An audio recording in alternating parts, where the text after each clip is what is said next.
In today's video, we're going to do a gear guide for level 170 in preparation for Darkmoor around the corner. A lot of you guys have requested me to post all my gear guides, and I usually tend to do it around this time of the year. So we're going to be going in depth into what jewels you should be using, as well as what weaving you should be doing, as well as the different pet combinations that you can use for your school. So if you do enjoy this type of content, be sure to leave a like, subscribe, all type of stuff. And let's get into the intro that I'm going to be using for the rest of my videos for the next 7 days, I guess. So let's talk about some pieces that I'm going to be recommending in the video.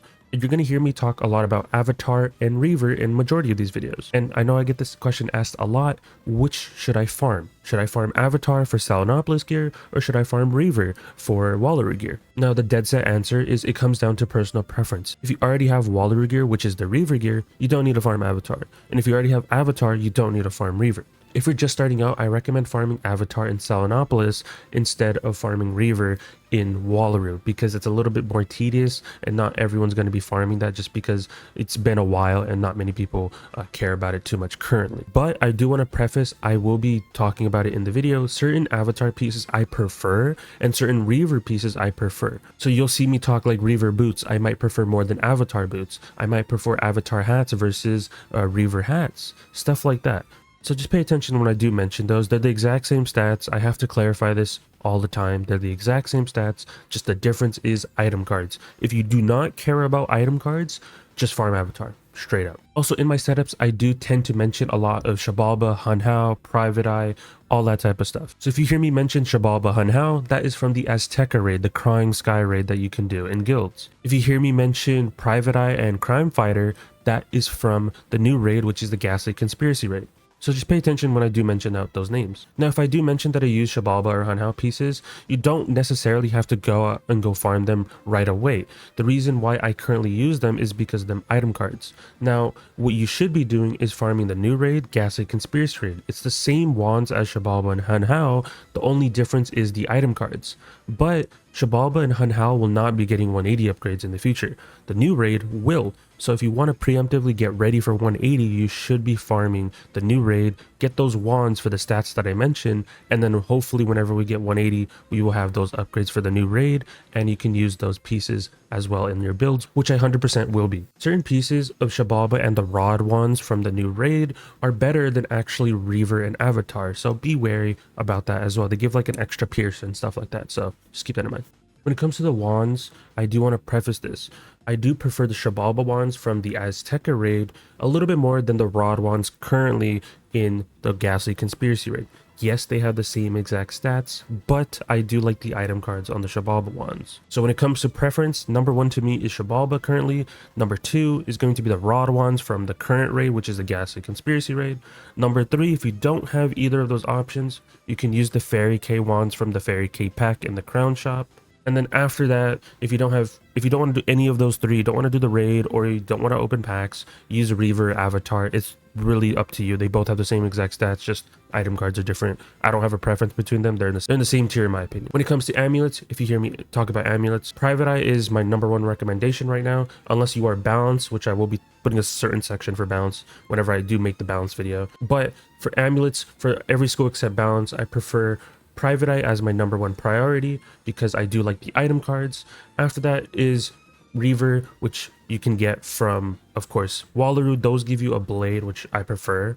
I know Hunhao and Shabalba, Private Eye, Crime Fighter have slightly better stats, but I really put the item card at a higher value in my opinion. So that's why I put Reaver as your secondary option. And then third, it's a split between three different templates, which is Hunhao, Shabalba, and Fairy K. Yes, Shabalba and Fairy K are exactly the same, but I don't really care for the item cards too much on them, just because you're getting those same exact item cards from the Shabalba one. So that's why I'm putting them on the same tier. And then after that, Avatar is bottom tier, just because yes, it has the same stats as Reaver, but the item cards on it are not really sought after at all. So that's why it is at the bottom tier. And then lastly, when it comes to decks, you're going to hear me talk about decks. I prefer Private Eye decks because you do get that blade. When it comes to it after that, my recommendation is using the Shabalba decks from the Azteca raid.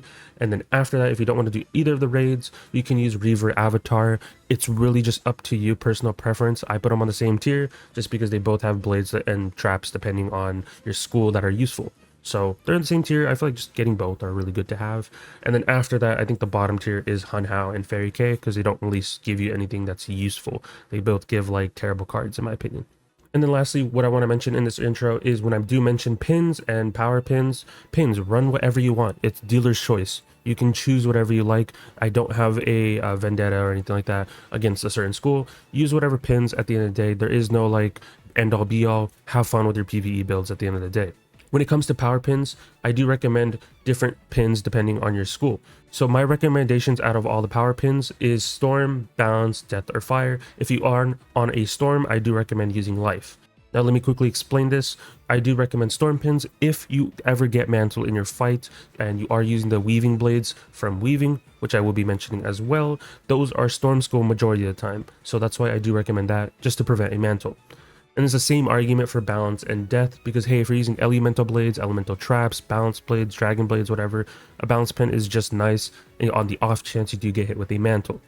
Death has the same argument, because hey, if you ever get hit with the Feint, or if you're trying to use a TC Dark Pact in any sort of scenario, or maybe in Power, and you get hit with a Mantle, you do have at least a better chance of not fizzling it due to you having Power Pins.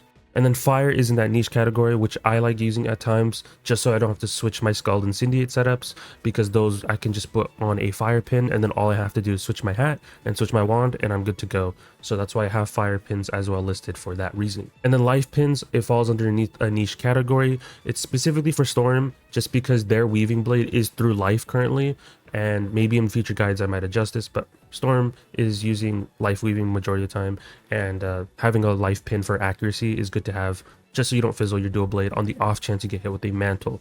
And then you can use Life as well in other schools if you want to. Maybe you're trying to use some healing spells, but I don't really have a recommendation for that, because in max level, you're not really healing as much in casual play if you have the min-max setups. Another thing I want to mention for when it comes to the builds that I'm going to be mentioning is the tier jewels. Now, when it comes to tier jewels, I usually use health opals. But if you want to and you don't want to use health opals, I strongly recommend that you either socket a potent trap as well as a sharpened blade. It can be either or you can do both. It's good to have very good stackability purposes for when you're farming stuff and you need to use different buffs, but that's a strong recommendation if you want to use those instead of using a health tier socket as well. Of course, you can socket on different item cards like a star blade or like a certain trap, etc. By all means, go for it. But my recommendation is either put on health or put on sharpened blade or potent trap. Those are my only recommendations when it comes to tier sockets.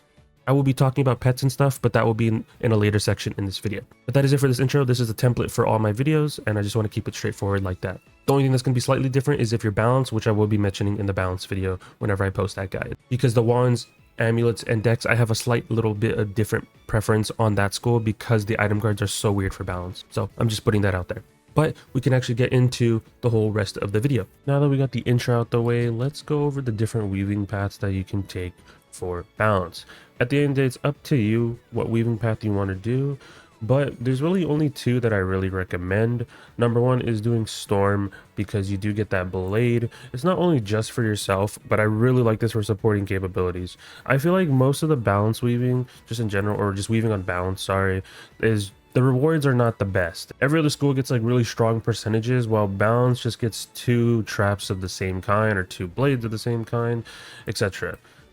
It's unique, don't get me wrong, a lot of them are unique where you do the whole convert your damage into a specific school and such like that. For example, I believe Storm has right here the Dust Amplify, where it gives you 30% outgoing to Storm damage, but it also converts all your balance damage into Storm.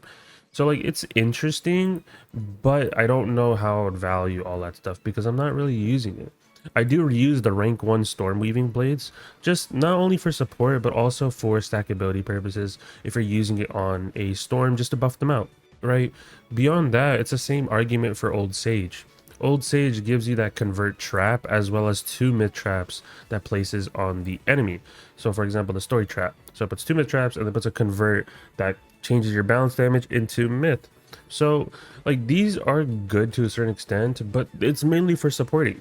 I felt like the other ones had more value on all the other schools due to the fact that like, hey, you can, you get some damage out of it. I just don't see how often I'm actually converting my damage on a balance to a different school. Of course, if you know how the convert stuff work, it's still going to keep my balance damage. It's going to convert the output to a different school. That's all it is. So if you don't know how converts work, that's how it works, right? But I just don't know really. I don't know. Balance is like in that weird spot. For the majority of the other ones, I know a clear cut answer. I know some people are also doing Viv due to the fact of the Oasis blade, I guess, but mainly people are using foliage. The card is a little bit broken right now art wise, but people are using this for certain advanced combat modes because I think it's doing the unintended amount for its gambit, which I mean, hey, it is what it is. But I know some people are using that for PvP, but this is more of like a video for PvE and stuff, not really too much to go far beyond that. But yeah, my recommendation is just Storm Reaver in rank 1 and then maybe do Old Sage for rank 2. Beyond that, do whatever. If you want to do Morrison, if you want to do Ice, if you want to do Charlie or Viv, go for it. I think the only one after I would recommend is Old Sage is just to get foliage on Viv, but like even then I don't really use foliage at all. I don't even have weaving done for life because I just don't care enough to. So I'd say only get your Storm rank 1 and then myth rank 2 and then after that do whatever realistically. Now that we got the weaving out the way, let's go over the gear setups. We'll have a Frilla set bonus I will be talking about. We'll also have a pet where you just use a pierce mount build instead with the, of course, the pierce mount, and then the no mount setup, of course. So these are the only builds we'll be going over in today's video. So let's start off with the Frilla set bonus. Now when it comes to balance, I have more of a preference when it comes to the amulets and decks versus all the other schools and all the other videos I've done. Just because I don't like certain item cards on certain amulets, and it kind of swayed my opinion towards something else, which you guys will see. But when it comes to my stats, you guys can see right here, we're hitting the curve, or like at the start of the curve essentially, which is 237. Of course, we only have 20 accuracy, which you guys will see why. You don't really need the most insane amount of accuracy for balance. I think 20 is like the perfect amount, but you'll see why we do that. Of course, the only thing you have a chance of fizzling with this setup is Supernova, but Supernova falls into a niche categories. Like, it's been banned, it's been changed to a certain extent, but it's only useful for like a couple fights. Like for example, Spirit of Ignorance, everyone needs a Supernova on. But when it comes to that, just literally just put more triangle jewels to increase your accuracy. But beyond that, you won't fizzle any of the other spells when it comes to balance, at least. And then the stats pretty good with 47 Pierce. It's a little bit tough to increase your Pierce with this setup, and you'll see with the other setups too. Balance is a little bit weird when it comes to Pierce, but like it hits the damage. That's what's matters. And even if we lower our damage in favor of Pierce, your damage is a little bit too low. So I think 47 is okay. I try to aim for 50. That's always been my goal. But with this setup, it's very restricted in my opinion. So I think 237 with 47 is okay. And then here's the rest of the stats. I mean, I don't care about shattering. A lot of you guys already know this. Now, when it comes to the gear, I use Avatar. You can use Reaver. I prefer Avatar because I do like the balance play from here, especially on balance because, it buffs up all your balance hits. So it's perfect in my eyes. Now, the sockets, I use Resist for Storm. You can use any socket. Doesn't really matter. Same thing as the sword pins. Use whatever. Just because you see me with fire pins, that doesn't mean you have to match me. I literally just have them on for aesthetics. I don't use fire hits. I don't care about sword pins unless I'm actually cosplaying for advanced combat. Casual PV, I don't care. So like if you see me put these sockets, use whatever. If I get asked that quite a lot now in DMs, they're like, do I have to mirror your sockets? And I'm just like, no. You can do whatever. It's just the gear piece that's more important. The robe, we're using Demonic, and I do like Demonic more than the pack robe. So Demonic and Mortis pack, which we'll quickly go over, where is it right here, are the same exact stats. Demonic is from Polaris raid where you fight personal daemon and of Kabbalist, and you can get rewards from there. And then the Autoist overcoat, which is from the Mortis pack, is exact same stats. Literally same exact stats.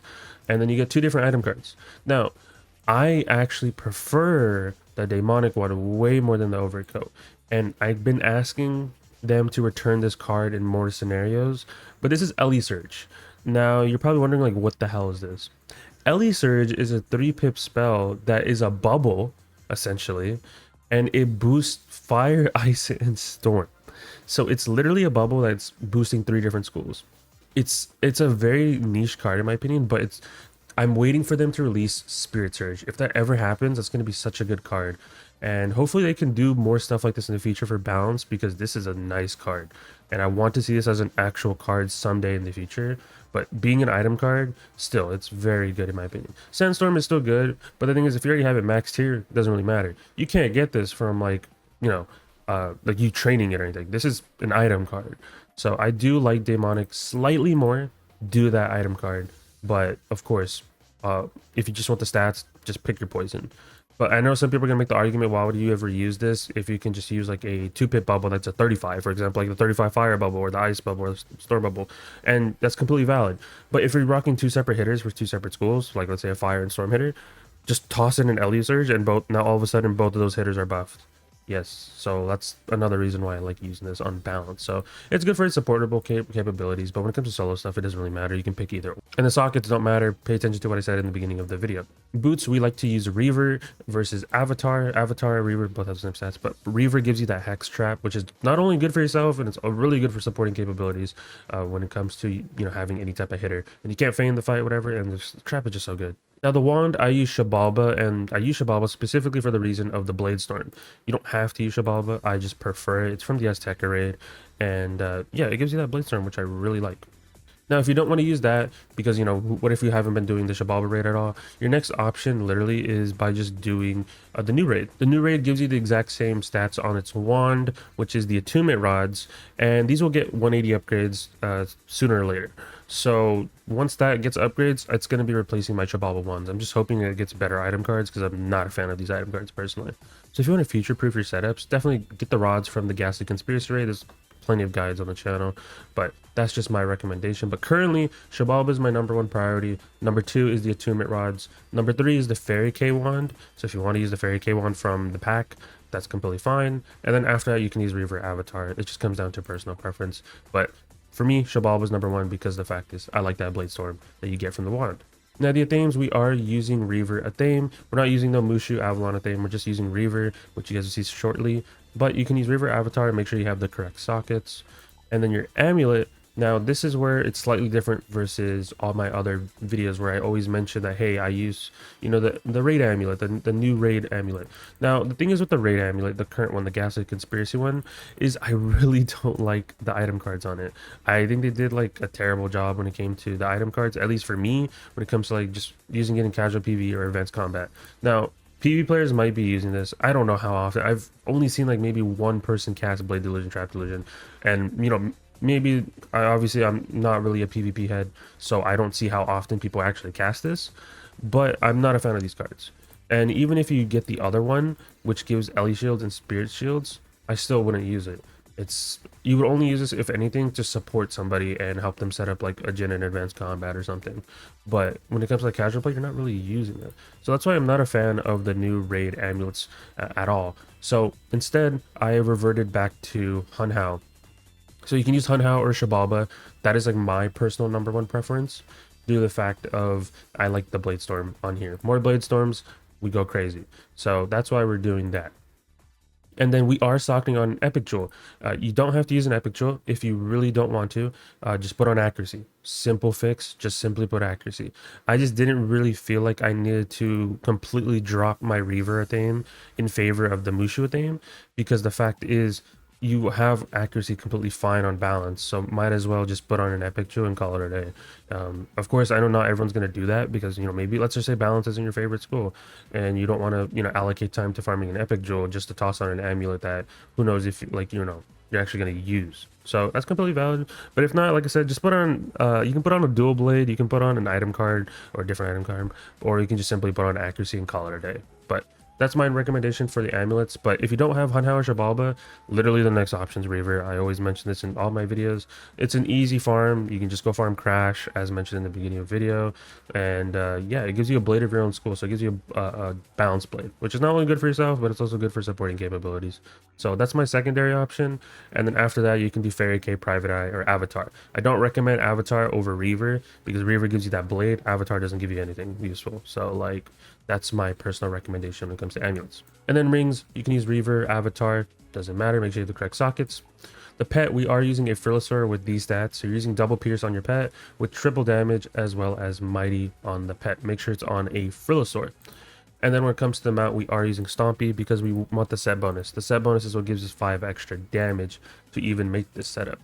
And then lastly, the deck, which is the Private Eye one in my case, because the Private Eye one gives you a balanced blade. So that's the only reason I'm using it, just to have more balanced blades for stackability stuff. But if you don't want to use this, that's completely fine. The next best option, honestly, is using the Reaver deck. But my thing with the Reaver deck, I believe it gives a D-Lance. One of the decks give a D-Lance.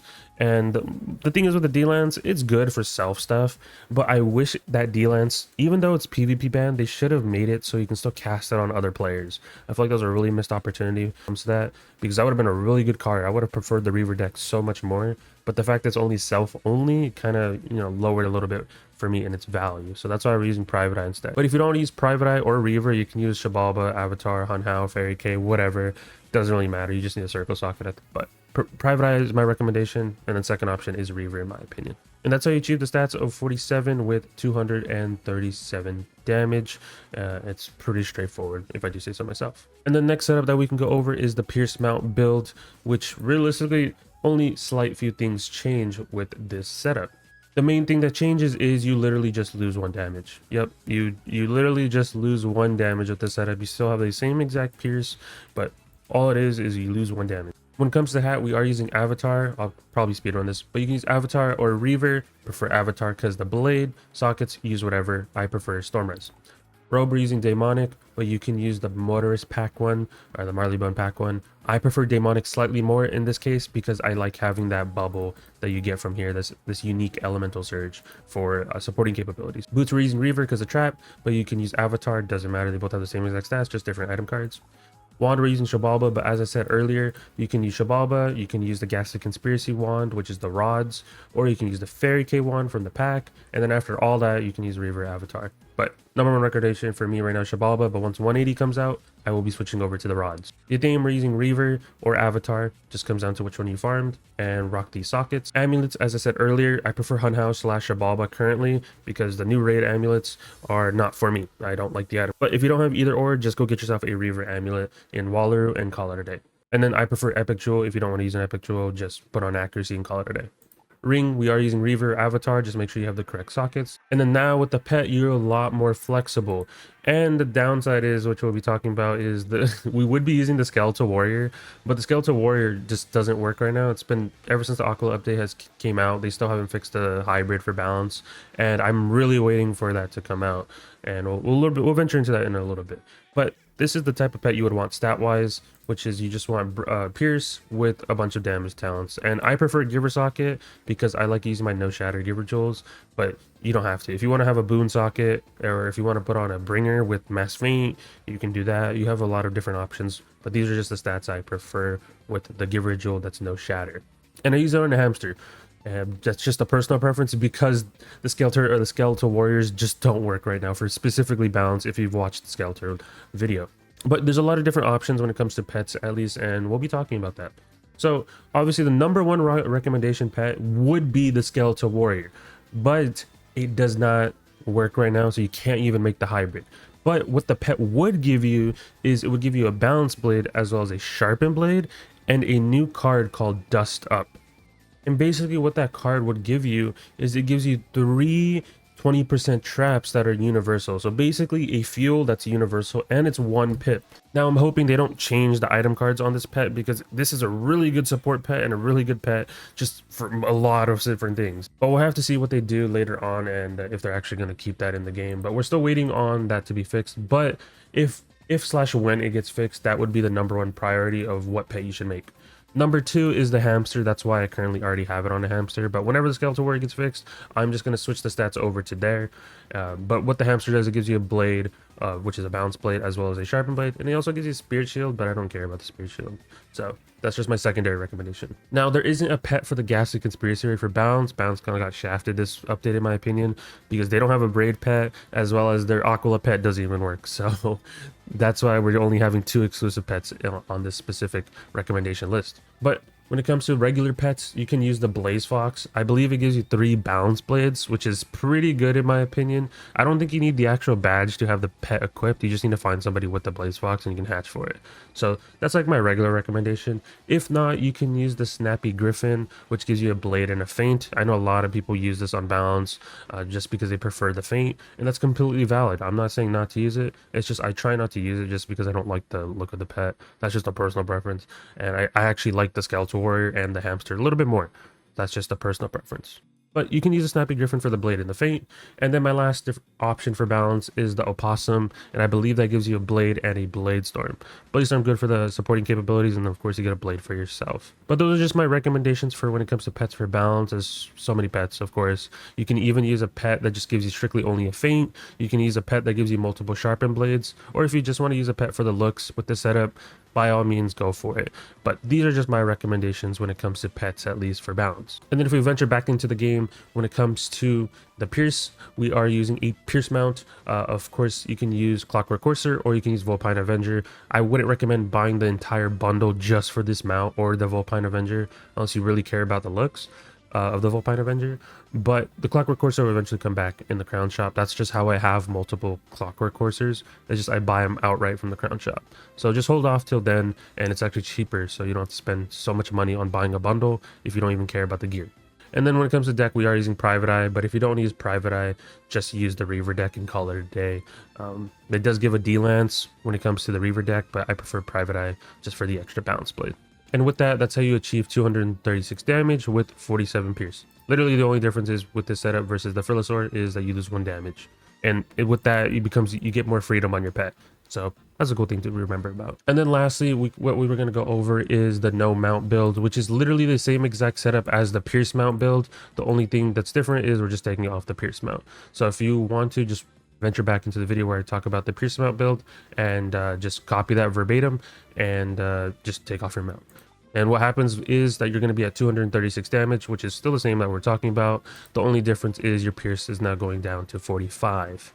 So that's like the only real differences with the setup. But I mean, hey, balance is balance. You're going to get some balance-esque stats. So there is that. And that's basically all the different setups. And the last thing I want to talk about realistically is just how to build your deck on a balance, because you're definitely going to be asking me at some point, and people do ask me in DMs on how to make a generic deck setup for balance when it comes to max. Now, you would use the 3 epics. Of course, if you don't want to use item card, just pack another regular epic. And then you use Power Nova, you use Rainbow Serpent, and then you can pack a Sandstorm. That's just a personal preference. Now, some people do like using, Old One's Endgame. My thing is, I don't like to rely on shads. And even if you were to pack an Old One's Endgame, where is it right here, you would keep it at tier 2 so you can use it as a round 2 op. Because if if you're going to rely on the shads, you'd at least keep it tier 2, so then, you'll have 7 pips. If you keep it at 8 pips, you're not going to be able to use it till round 3, unless of course somebody used donate power or something like that on you. But I don't like to rely on shads. If that's something you want to do, by all means pack it and have the 7 pip variation, and you can probably do something like this if you want to. But as I stated, I don't like shads.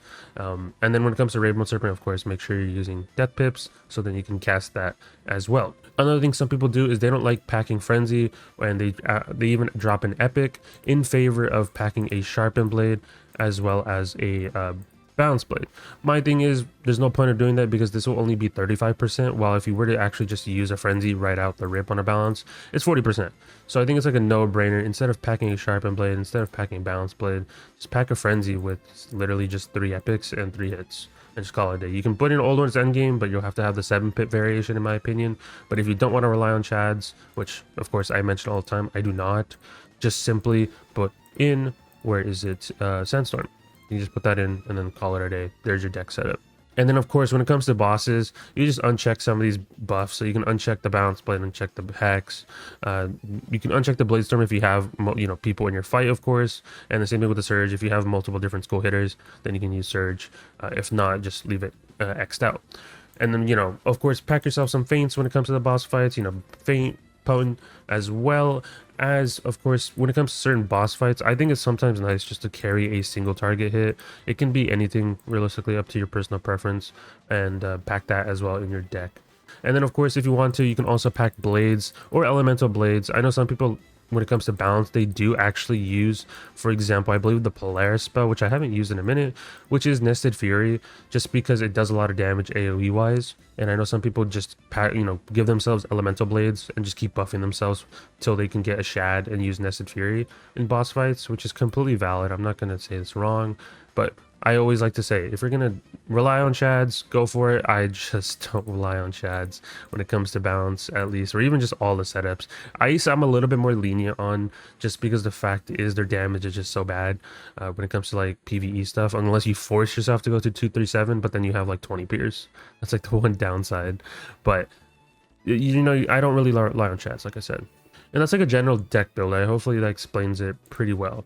And then when it comes to your treasure cards, it's a little bit, you know, risky to pack empowers and dark packs on a balance, in my opinion, just because the fact is all your buffs are usually universal, like your balance blades and such. So if you were to empower yourself while you have a balance blade up and you get hit with a -90 E-free or something like that, because they've been kind of doing that more recently, I don't know why, but if that were to happen on a balance, it's a little bit annoying just because, hey, you basically got rid of your balance blade in favor of getting rid of that weakness. But at that point, if you're just going to set up, like, for example, like I said, Nested Fury, and you're just doing elemental blades, then you can still pack empower / dark pact inside to kind of get, you know, get rid of the weakness and then buff out of it, essentially. Empower is going to buff you in a sense, we're giving you pips, while dark pact is going to buff you and give you a blade. But at that point, if you're going to be doing a balance hit, as I said earlier, just make sure you're packing cleanse charms. Of course, if it's a boss fight, or just in general, carry pierce and shatters. You don't really need to carry heals. You can also pack your shuffle. You can pack it in main or side. I prefer side deck due to the fact that it's 3 pips while main deck is 4.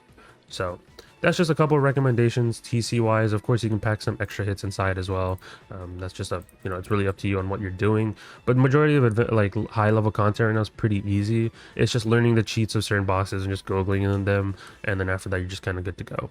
But other than that, that's realistically the setups for balance. It's kind of a downside because I really wanted to include the Skeletal Warrior in my builds. I do that for every other build. It's just that I can't include it in balance at the time of recording this because they still haven't fixed it.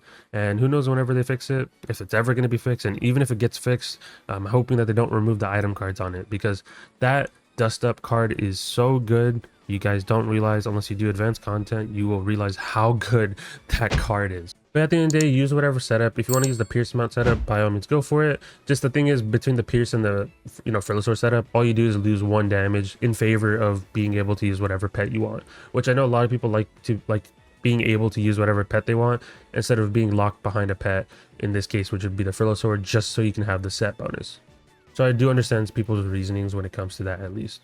Other than that, that's it for me. Be sure to leave a like, subscribe, all type of stuff. Join Discord if you guys haven't. Appreciate everyone that joins the Discord, as I always mention. And yeah, more content coming around the corner, and Darkmoor as well. And of course, we have one build left, which is the Death build, which should be uploaded the next day. So that is it, and I'll talk to you guys in the next one. Peace out, guys.